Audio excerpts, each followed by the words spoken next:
Now on CoastTV News. The cause of death of Pope Francis revealed, plus reaction from locals on Delmarva. Traffic shift ahead, a new pattern coming to the intersection of Route 1 and Route 16 as the Milton Overpass project kicks into high gear. Speaking with the president of the Millville Volunteer Fire Company, what he says about the hate crime recently brought to light. And we began the week on a cloudy, cool note on Delmarva. I'm tracking a brief shower threat overnight and then a brief warm-up to near 80 tomorrow. Overall, a pretty calm, pleasant week ahead before some unsettled weather rolls in by the weekend. We'll talk all about it coming up in my full forecast. This is CoastTV News at 5. Bells ringing in St. Peter's Square to mark the death of Pope Francis.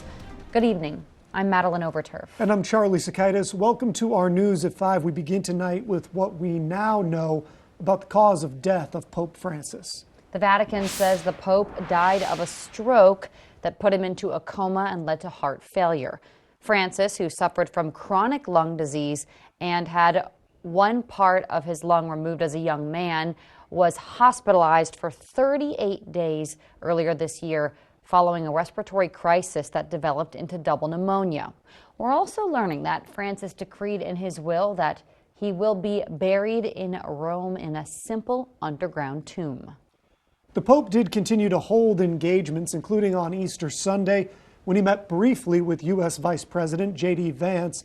During the meeting, Vance could be heard telling the Pope he prays for him every day. And this Sunday, Pope Francis oversaw his final Easter service. Francis gave the traditional Easter blessing from the balcony of St. Peter's, though an aide read it on his behalf. And how about this, some information? Francis was the first Jesuit pope, the first Latin American pope, the first of the Americas, and throughout his clerical career, he was known for his humility. When he was an archbishop, he took the bus to work and cooked his own meals.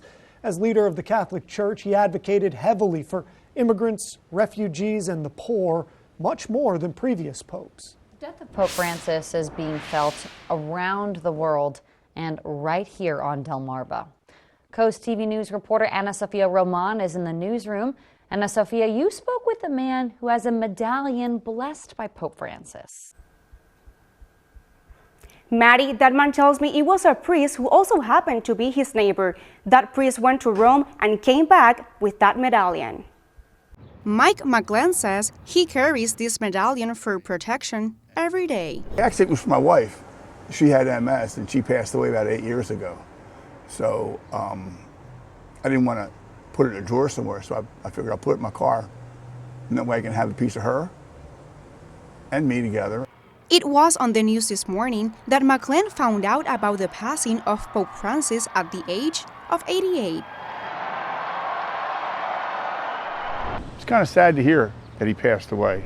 Several people I spoke with off camera shared that even though they aren't Catholic, they still feel a deep sense of sadness over his passing and recognize the influence he had around the world.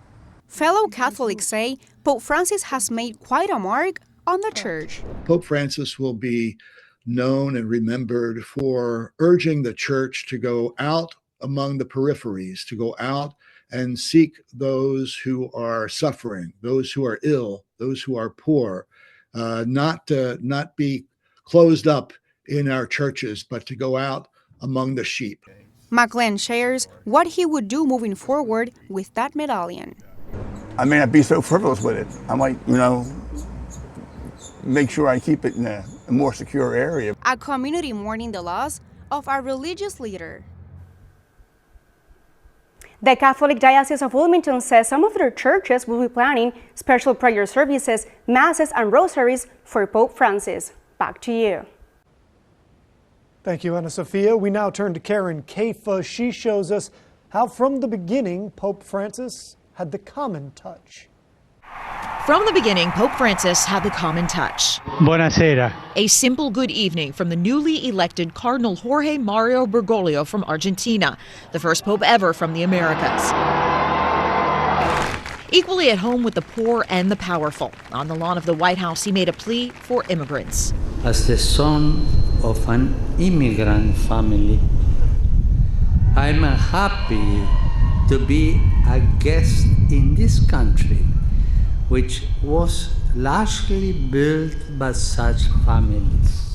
The Pope focused much of his attention to those on the peripheries, as he called it, the outsiders excluded from society. The hungry, the thirsty, the stranger, the naked, the sick, those in prison. He was not so popular at times inside the Vatican. Backlash from conservatives upset about his liberal approach to church teaching, promised reforms of financial transparency never fully materializing, and the scandal of sex abuse continuing to be the Catholic Church's biggest struggle. He met with victims. He expressed heartfelt sorrow. He expressed resolve to get this right. But, most critics, many victims, would say that wasn't matched with a policy follow-through. When the coronavirus pandemic hit in 2020, this image of the Pope blessing the world from an empty St. Peter's Square became a symbol for that desolate time. Francis urged nations to share their vaccines with poorer countries and vaccinated hundreds of homeless and underprivileged at the Vatican. From the beginning of the war in Ukraine in 2022, Francis was an outspoken advocate for peace. Francis avoided outright condemnation of Vladimir Putin, but publicly appealed to the Russian president, begging him to stop for the love of his people, the Pope said. He made similar appeals for peace during the conflict in the Middle East, saying that the Israel-Hamas war had descended into terrorism. He insisted that war is always a defeat and said self-defense that is not proportional is immoral. Francis's most important message was one of fraternity, that we are all brothers and sisters despite our differences. I'm Karen Kefa reporting. New tonight, Bishop Koenig of the Roman Catholic Diocese of Wilmington, which covers all of Delmarva, by the way, issuing a statement on the passing of Pope Francis. Here's actually a photo of the two back in 2022. The bishop saying in part, quote, "We especially join in prayer that Pope Francis's passage to eternity may be completed and eternal light shine upon him," end quote. As Catholics around the world mourn the death of Pope Francis, the Vatican is preparing for what comes next, the process of selecting a new pope that begins when conclave is convened. Between 15 and 20 days after Francis's passing, conclave can last up to 13 days. The new pontiff will be installed less than a week after he is elected. And a closer look at conclave. Catholic cardinals are sequestered in the Sistine Chapel. They're forbidden from speaking to anyone outside of the process. Rounds of voting continue until one candidate receives a 2/3 supermajority. The crowd waiting outside the Vatican is notified a pope has been elected when the chimney above the Sistine Chapel billows out white smoke. And this brings us to our Coast TV poll. We want to know, what should the next pope focus on? Let's take a look at the results so far. Take a look at your screen, and 73% say modern issues, though we didn't specify what those are. 15% say tradition, 7% say youth outreach, and 5% say church unity. If you haven't voted yet, or if you want to leave a comment, go ahead and do so at CoastTV.com or use the Coast TV mobile app. Now to continuing coverage, we are hearing from the Millville Fire Department after two ex-volunteer firefighters are charged with a hate crime. Detectives say they chased a paid employee with a noose. Fire department leadership sat down with Coast TV today. They say they're looking at their current policies and finding ways to fix it. They say they want their volunteer and career staff to feel comfortable coming to them. The fire department's public information officer says they've actively made change or actively making changes.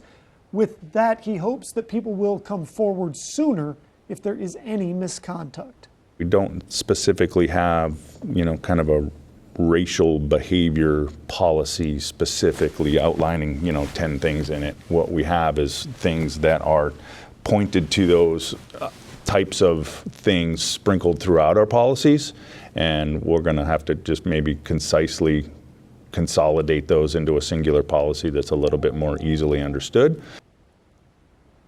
Coming up at 6, hear more from the fire department, including their reaction to details that were revealed in court documents. We're taking a live look outside into the Lewis area. I see some clouds in the sky as we check in with our first alert meteorologist, Chris Mastrobono. Hey there, Charlie and Maddie. I hope everyone had a wonderful Easter weekend. Not quite as warm as where we were back over the weekend. A lot of clouds out there today. Much cooler. All in all, not all that bad. We are remaining quite dry across the area. Lewis coming in at We're generally in the 40s across much of Lewis and much of the coast. 63 right now. And you can see away from the coast, 71 in Seaford. We're at 66 in Delmarva. We've had a persistent onshore flow, keeping things rather cool. Some gusts out there upwards of 25 miles an hour. We're going to continue to see the clouds through the evening. We're tracking a series of fronts, the first of which a warm front that's going to be pushing through the area, and then a cold front. So we're going to see some showers break out. It looks like after midnight, we'll see a few spotty showers break out, developing into your Tuesday morning, but it's going to be a rather mild night. Tomorrow afternoon, we push near 80 degrees, and overall, a beautiful midweek before we see some unsettled weather roll in by the start of the weekend. We'll talk more about those rain chances later in the week, coming up in that full 7-day forecast. Maddie? All right, Chris, thank you. If you've ever driven down Route 1 or Route 16, you know it's busy, lots of traffic, and the intersection of those two, it's dangerous. According to DelDOT, that's where they've seen the most crashes along all of Route 1 in Sussex County since 2012. To prevent that, Phase 4 of the Milton Overpass project began Tuesday. It will start to reroute cars and trucks heading towards the beaches across the new overpass you see on your screen as construction in the general area continues. Neighbors tell CoastTV they're optimistic. Once the summer comes, I imagine it's going to be quite busy. So this is going to relieve some of the traffic around here. DelDOT says to expect delays on Tuesday as work takes place to shift traffic. Bay Bridge plan, Maryland responding to federal safety warnings. A few spotty showers overnight into our Tuesday morning. Other than that, a relatively dry week until, unfortunately, we get to the start of the weekend. Saturday looking at like to be a pretty rainy day. We'll talk all about it in that full forecast here in minutes. First, realtors and rental owners went to Ocean City Town Hall to hand their petition for a possible referendum. Up next. This is Coast TV News at 5. On Monday, realtors and homeowners made their way to Ocean City to drop off 1,300 signatures in the hopes of a referendum. The petitioners want to change newly imposed rental rules. Live there in Ocean City is Coast TV News reporter Kevin Zapay. Kevin, these signatures, they all had to be handwritten and in person. Maddie, Charlie, not only did they have to find people to sign in person, they also had to find people that voted in the last Ocean City election. But that didn't stop realtors and homeowners from finding enough people to sign for a possible referendum. Now, for months, the Ocean City Council has been adding new rules to short-term rentals in residential areas and mobile homes. Only 2 people per bedroom, no matter the size, a moratorium on new business rental licenses for the rest of the year, and a 5-night minimum length of stay. That's the rule realtors and homeowners are trying to stop. The people are overwhelmingly against these restrictive ordinances that the town has put on the people, and they see it for exactly what it is. Now, according to the Ocean City manager, if a referendum is the next step being taken, then the Ocean City Council has 2 options. The first one, they could either do a special election to speed up the voting process, or the second one, where they could wait for the Ocean City Council election for people to vote there. I'm Kevin Zapay, live in Ocean City, Coast TV News. Well, shaping up to be a nice 3 days across the bay. Cambridge, Chrisfield, 80 degrees tomorrow after a few morning showers. And we're going to settle into a pretty nice weather pattern through midweek. And then we'll see some changes as we approach the weekend. We'll talk all about it coming up in the full 7-day forecast when Coast TV News at 5 continues. Well, much cooler today on the Delmarva Peninsula after quite a warm Easter weekend, but all in all, not that bad across the area, due in part to some overcast skies right now in Ocean View, where we're at 61 degrees, and we're going to stay relatively dry through the 9 o'clock hour. Temperatures are going to hold fairly steady, I think, upper 50s to lower 60s as a warm front lifts through. 55 Rehoboth Beach, we're at 59 Bethany, 67 in Georgetown, the warm spot, 71 in Seaford. Further away you are from the coast today, the warmer you got, all thanks to an onshore flow. You can still see some gusts upwards of 20 in Indian River Inlet, 21 in Salisbury, and we're at 25 mile an hour in Georgetown. Well, you don't need me to tell you, but I'll tell you what, the tree pollen quite high. The oak, ash, birch will continue to stay high tomorrow, and unfortunately for most of the week. It's not until Saturday where we'll see a good bit of rain moving through the area. Cloudy skies across much of Delmarva. We have a warm front just to our south. It's going to be pushing through overnight. Cold front back off to the west. This front actually produced quite a bit of severe weather over the weekend. That system's pushing east, and you can see pretty much falling apart. So a few of those residual showers will make their way into the area overnight through early Tuesday. As I said, a mild night, though. Temperatures lower 60s for most of us. I think some of our cooler spots could fall into the upper 50s. But Tuesday, after a few morning showers, the afternoon looking pretty mild, approaching 80 degrees. And then Wednesday and Thursday, absolutely beautiful with sunny skies and temperatures in the lower 70s. 79 Milford tomorrow. We'll see 80 Seaford, 75 Rehoboth, 77 in Cambridge. We'll see a high of 79 in Salisbury, 71 Crisfield, and we're at 75 in Ocean City. So there's a few spotty showers, some areas of drizzle overnight. Not all that impressive as that front pushes through. I think the best chance of showers would be literally from Rehoboth Beach further south. The further south you go, the better chance you have of seeing any spotty showers. So a bit of a damp start. But by the afternoon, we're seeing a mix of sun and clouds and warming up pretty nicely, especially across interior sections. 75 Lewis and a bit cooler along the coast from Dewey Beach down through Ocean City.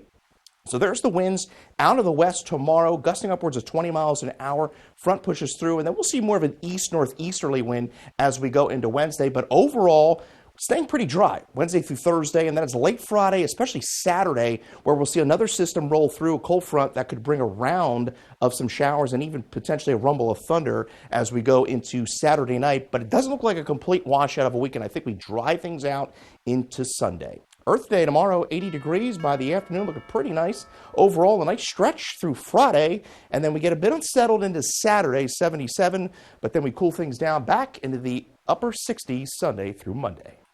Chris.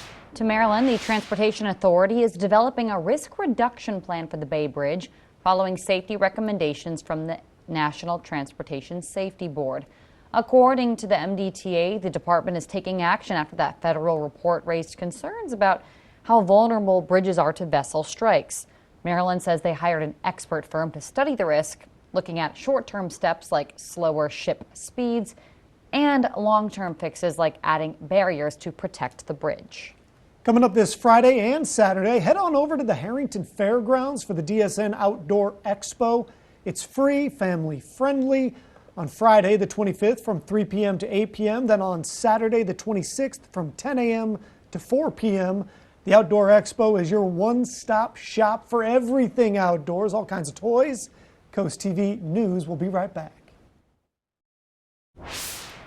An update on the case of Kilmer Abrego Garcia, the man the Trump administration mistakenly deported from the United States to El Salvador.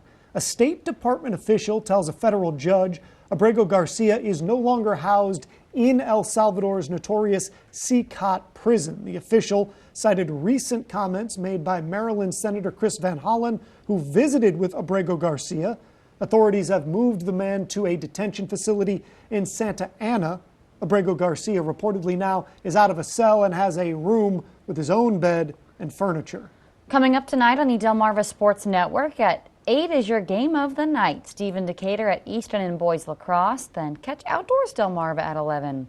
Also, Into the Trenches back for its third season. This year, we followed the Cape Henlopen Vikings football team fresh off their first state championship appearance in 40 years.